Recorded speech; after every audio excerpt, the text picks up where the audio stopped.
Hey guys, welcome back to another mini vlog. So first of all అందరికీ happy Karthika పౌర్ణమి.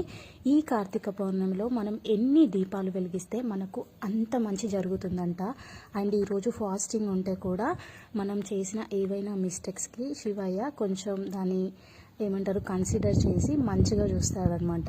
So first అయితే నేను ఇంట్లో పూజ చేసుకున్నాను. ఇంట్లో కూడా చాలా దియాసే పెట్టాను, లైక్ పిండి దీపాలు, ఉసిరికాయ దీపాలు, ఇలా చాలా రకాల దీపాలు అయితే వెలిగించాను. ఇంట్లో పూజ మొత్తం కంప్లీట్ చేసుకున్నాక నేను మా ఊళ్ళో ఉన్న శివాలయానికి అయితే వెళ్ళాను అనమాట. ఇంకా అక్కడ అభిషేకం చేసి ఆ తర్వాత అక్కడ కూడా దీపాలు అయితే పెట్టాను. చాలా మంచిగా అనిపించింది. అండ్ గజస్తంభం దగ్గర కూడా ఒక 2 దీపాలు పెట్టాను. శివయ్య అందరినీ మంచిగా చూడాలి, అట్ ద సేమ్ టైం అందరూ బాగుండాలి, అందులో మనం కూడా ఉండాలి.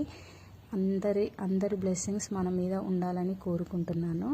అండ్ అలా గుళ్ళో కొద్దిసేపు తిరిగి ఆ తర్వాత కూర్చొని